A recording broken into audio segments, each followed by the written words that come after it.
Hi, I'm Lisa Hayden with Community Focus on Washington County, Channel 6 Central Kentucky TV.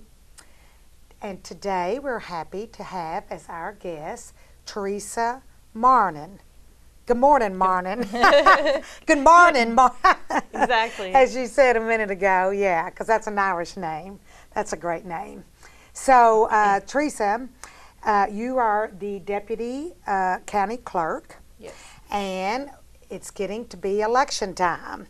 So we thought it would be good to inform the public of, voter registrations and candidate filing and that type of thing.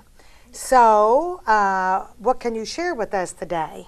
Well, concerning voter registration, if you want to change your party before the primary, which the primary is May 22nd of this coming year, you need to do that before December 31st to be able to vote the party you wish in the primary. Which our primary is a Democratic-Republican primary. So, but if you do want to change your party, you need to do that prior to December 31st. Oh, and that's right upon us. Yes. So, and that is in order to vote in the May 21st, May 22nd, 2018 primary. Yes. And of course, that's a Republican and a Democratic primary. And, independents in Kentucky are not allowed to vote in that primary election. Correct. Yeah. Correct. So I know that varies from state to state. Yes. So, and then I know there's some other deadlines coming up as well. Well, one more item on voter registration. If you need to update your address within the county, or if you've recently moved into our county from another county or out of state, you have 30 days prior to the election to get that corrected or updated. But 30 days prior to the election, you can change your address. Okay. Or just become registered in the county. Okay. And so, and that applies to new registrants as well. Correct. First-time registrants as well. Can just 30 days prior to the election. And then, which would, of course, in this case, be April the 22nd. Correct. I do not have that actual day, but yeah, yes. somewhere along there. Which that will be out there closer to that deadline. We'll put that out in the paper. And now, of course, people can register online. Correct. With the Secretary of State's office. Yes. And I think all you have to do is go to the Kentucky Secretary of State website, and it'll show you how to vote. Correct. I mean, how to register. You can Google that, Secretary of State for Kentucky, and it will take you right to that. To the website. And then I know that if you go ahead and register online, I think it's called gokentucky.com or something. Is that what it is? Govotekentucky.com. I'm not sure. I have the Secretary of State's website. Okay. It's www.sos.ky.gov. That I'm sure there's a link to that. Yeah. And of course, like you said, if you just Google it, then it'll bring you to it. Correct. And if you register online, then you get notice of that, and then you send a notice to them that they are registered. Yes, through the state, they will get a postcard notification that their voter registration is processed and where their voter precinct is located. And Teresa, now, where their precinct is in this county, yeah. So. And if someone is getting ready to turn 18, if they turn, how is that now? If their birth date is prior to the general election date, they can go ahead and register to vote at 17 and vote in the primary. So they don't have to be 18 to vote in the primary. Correct. As long as they're 18 before the general election, which is November, maybe the 4th. I'm not sure on that date. I can tell you real quick here. It's usually the first Tuesday after the first Monday in November. I guess we're thinking about the primary election, and we're not. It is November 6th. November the 6th, of next year. 2018. Correct. And so who are we going to have on the ballot then? We have several county-wide races. We have the county judge, circuit clerk, county attorney, sheriff, jailer, property valuation administrator, the coroner, and surveyor. And we also have the magistrates, all the magistrates, which we have 6 districts are up, and the constables. And we have 2 school board districts, District 1 and 2 are up. And then we have all our city races are up. And we have 3 seats on the Soil and Water Conservation Board as well. So we have a full... Boy, a lot of races. Yes. All the local races, yeah. So now the 2 school board districts, those are what? They are, I have that as well. It's the 1st and 2nd district, and currently that's Curtis Hamilton's district and Jeremy Thompson. And the precincts, if you would like me to, that represent the 1st district, it's the Mooresville, the New Armory, and the Fredericktown precinct. And then District 2 is the Brush Grove, Willisburg, and Sharpsville precincts. Okay. And then, so now, okay, and you mentioned, of course, then, you know, the city council, the mayor, county judge, all the local officials. Now, Teresa, what is the, what all 6 magistrates? All 6. All are 6 up, magistrate yes. districts are up. Okay. Correct. And then what is that position? We know what coroner is, and of course that position is held by Freddie Carey. And what do you have to be a coroner? Do you? I can actually look that up, I believe, here. I'm just.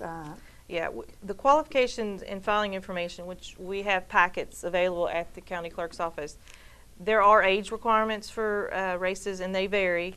For coroner, it's 24 years of age, a citizen of Kentucky, and has resided in the state 2 years, and 1 year next preceding his election in the county.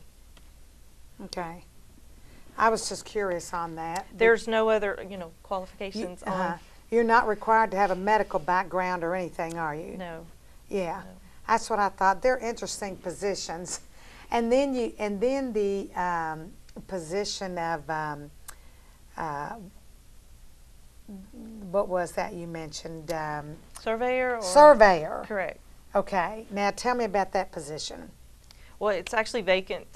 We do not have a county surveyor Okay. that ran in the last election. So it's basically the same criteria: 24 years of age, a citizen of the state, and 1 year preceding his election.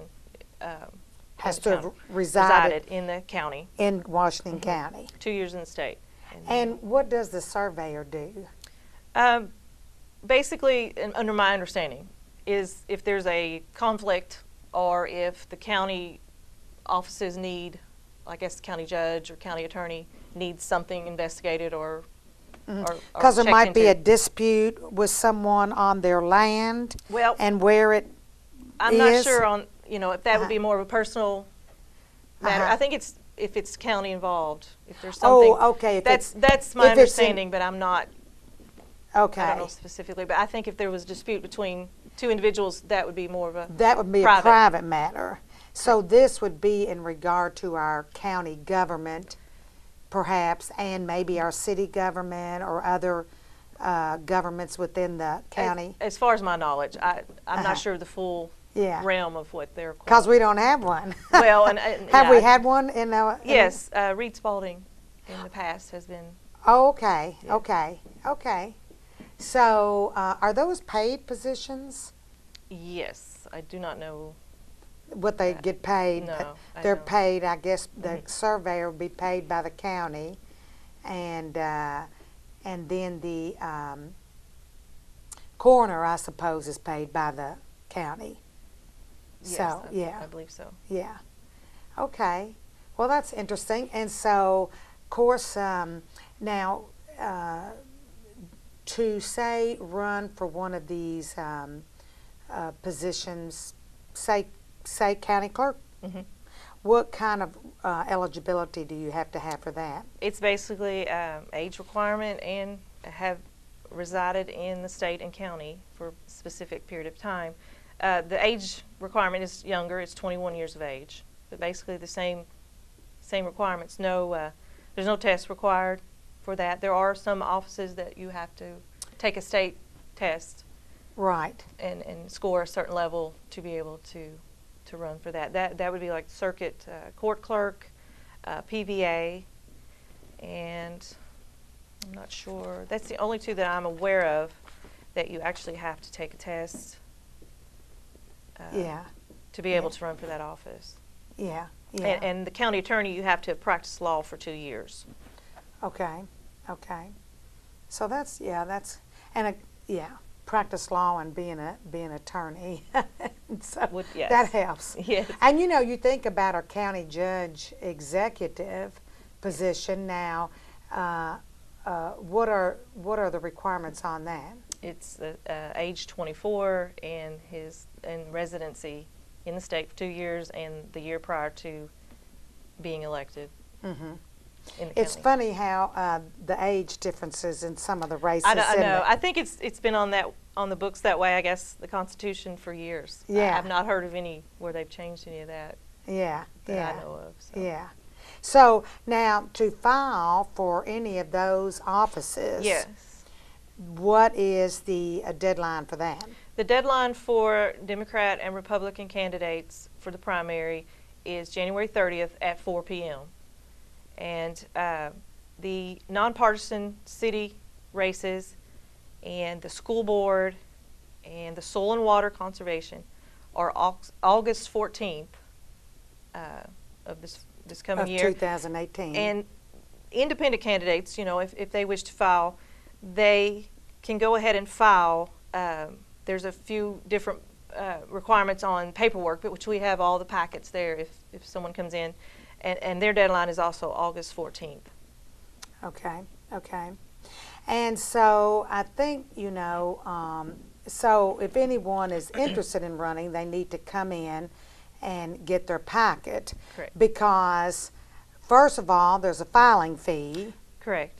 And I don't know if that varies per office. It does. Most of the offices, it's $50. The school board and the soil and water is $20 for that. And there is a requirement for signatures. Most of the offices, it's two signatures for either your party, like if it's a countywide race, you have to have, if your party that you're running under, 2 voters that are registered your party. For the city nonpartisan, you need 2 signatures, and they have to be within the jurisdiction, the city limits of which city you would be running for. School board, same thing. So be 2 people within that school board district. Correct. And two registered registered voters. in that. And Right. also, yes, in the magistrate, you've got 2 things. It's got to be your party and your district.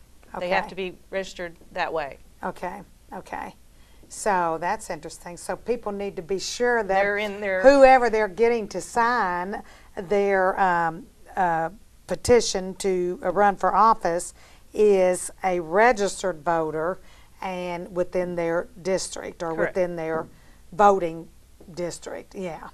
Correct. So, because that could throw somebody out of the race. It could, yes. If you turn that in and then you all have to check all that at the office, And then and it was also on past the state level. deadline, Yes. then they wouldn't be Good. able to run. Yeah, Correct. Yes.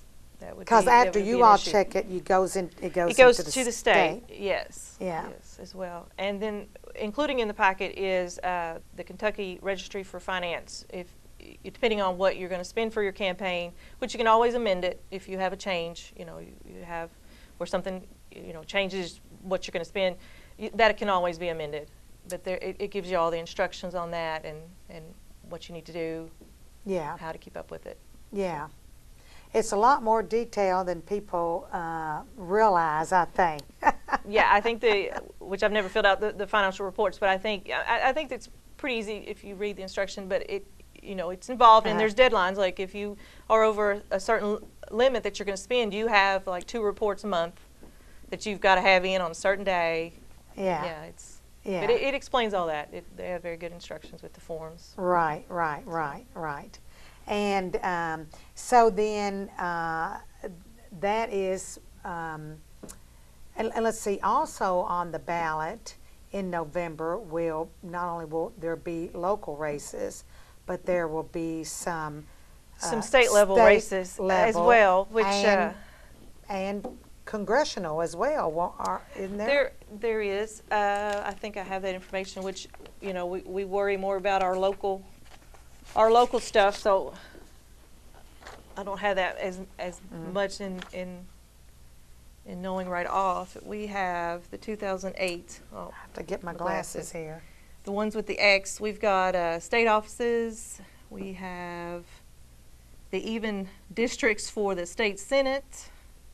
The state house, a 2-year term, is up, and then we get into our local school board, and then it looks like District 3 of the Justice of the Supreme Court is up, and District Judge. Oh, is District Judge up this time? It says is 2018. Yes. So, of course, we have 2 district judges here. Amy Anderson and Connie. Golly, my mind's gone blank. Connie Phillips. Good, I said that right. Yes, I had to check with Gary on that one. But I don't see Connie like I used to. So that will be the 2 district judge races. Yes, it says district judge. Yes. Mm-hmm. And then we have and with regard to the state house, so we have our state representative from this district. Yes, and I think that is up to date. Mm-hmm. Which that's U.S. Mm-hmm. So we have the state representative, which would be the incumbent at this time, Kim King, and of course. It's even districts for state senate. Mm-hmm. So I'm not sure. Yeah, she's in the 55th, and then we're a part of that district. And then the Kentucky Senate district, our incumbent at this time is Tom Buford. Of course, we just kind of got redistricted, and now we're in with a few years ago, and I think redistricting will come up again soon. But so we're with Washington, Mercer, and part of Jessamine in the 55th district with the state representative. And then in the District 22, the Senate district that we're in, we have Washington, Mercer, Garrett, and Jessamine. Correct. I think there's a little bit of Fayette. I think there's a little bit of Fayette in that Senate district too. But so those races will be, and I guess their deadlines are I believe they're the same as they file with Secretary of State on that level, but I can give you that. Let's see. And is today the first day that people can apply? The first day today. Yes. Okay. Today is November the 8th, and so this is the first day that people are allowed to file for office. So you'll probably be having some people come in today, Teresa. Yes, and we have, but I've been in and out of the office, so I don't have a list compiled of who has brought their papers. And then they'll have until, what did we say? January 30th at 4 p.m. January 30th. And boy, you better be there before 4 p.m. Well, just to make sure everything's in order and you don't have any problems. Right. Yes. Because once at 4 p.m., there's no exceptions to the rule, is there, Teresa? Correct. I mean, that's the law. They've got to have a cutoff time. And and that's the cutoff time. So you better be there. Don't be, racing in like me at the last minute. So then, so that is all good information. And if And they do need to come into the office, and your office is open. We're open Monday through Friday, 9 till 4:30, and then we open the second Saturday of most months, 9 to 12. We're actually closed this Saturday, so we won't be open in November on a Saturday. Okay, okay. But normally you're open the second Saturday of the month, yes. from 9 a.m. to 12 p.m. And then the Monday through Friday from 9 until 4:30. Okay. And there's someone there through the lunch hour? Correct. Okay, Yeah, so you don't close for No, lunch or anything? We stagger our lunches. Okay, so that's good, yeah. And then, and if someone has any questions, Teresa, then they can call the office at, what's that number? It's 336-5425. And then you can also call the state board if you wish. It's 502-564-3490. Okay, and that's the State Board of Elections. Which they oversee us. So Right. if you had any questions, Right, you right. can also contact their office. Yeah. And so there's plenty of people working in your office that can assist Oh, yeah. someone to register to vote or to file for office. Correct. We actually cannot fill out your papers for you. We can advise you and assist you if you have a question, but we are not supposed to actually fill out all your papers for you. Yeah, yeah, yeah. And then, so tell me, when we were referring to those races now, what about the soil conservation? Tell me though about those races. Okay. Or what that involves. The Soil and Water Conservation Board, they have a total of 7 seats, but there's only 3 seats that are up for this next year. One requirement for them I didn't mention is they have to have 25 signatures, which is a lot of work there within the whole county-wide, and it doesn't matter about party affiliation, but that's one thing, they have to get 25 signatures. Mm-hmm. And are there any other eligibility requirements on that? I mean, when you think about the Soil and Water Conservation, so that is a board of 7 people. Correct. And so 3 of those are up this year. And what did they do? Well, I'm not real sure all their jobs. I'm not sure. Is that involves?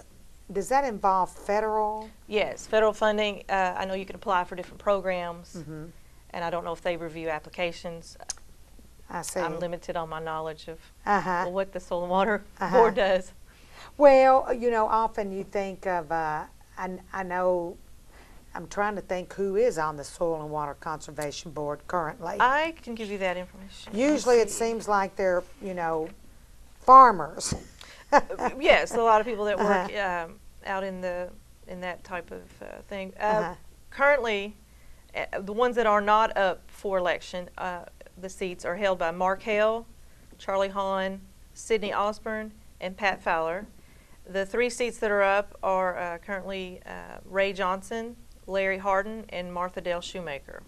I see. Okay. Well, that sounds interesting. Because, you think, oh, you're going to vote for these people. Well, what do they do? That is true, yes. And those districts, those are certain districts, too. They are not. Oh, they're countywide. Countywide. So I will be voting for them in the Soil and Water Conservation. You'd think I'd know that, as many, and I guess I'm sure I voted for some of those people. So, okay, well, that's good information. Did we miss anything on that? Did we go over? I think we've covered most everything. The McFarland City Mayor and their city commissioners and city council, they are up as well as Springfield. Oh, that's right. That's right. Now, the mayor's term is 4 years. The commissioners and council are just 2 years. Right. So, right. And see, well, I interviewed the Macville mayor recently, and of course they are considered commissioners, And they're, you know, as the city of Springfield is a council, and we have 6 members on the council. And of course, you know, with those races, you vote, for example, with city council, you vote for 6 people, because there, you know, could be 6, 7, 8, Correct. 9, Yes. 10 running, and the top 6 vote getters are the ones that, you know, go into those positions. Yes. And with the commission Mhm. in Mackville and Willisburg, I think there are only 3. Are there 3 or 4? There actually, Is it there's 4. Mackville, there's 4. 4? Okay. And Willisburg as well. There's 4. 4 commissioners. And their commission is different in that, as Carl Gabbard said, Mayor of Mackville, that the mayor has a vote, as do the commissioners, the same as the commissioners. Whereas on the council, that is different. The mayor does not vote, only to break a tie. So a little bit different form of government. But so the 4 commissioners in Mackville, and that has to be within the Mackville City limits. city limits. Yes. And the Willisburg city limits. They have to live in those, within the city limits, Yes. to be able to run. Same with the city council of Springfield. You have to live within the city. So, so that's interesting. And now of course, the mayor of Willisburg is a new mayor. I think she was she appointed Appointed when when Pat resigned, I believe. So, correct. Yes. So who is I forgot the name of the current mayor.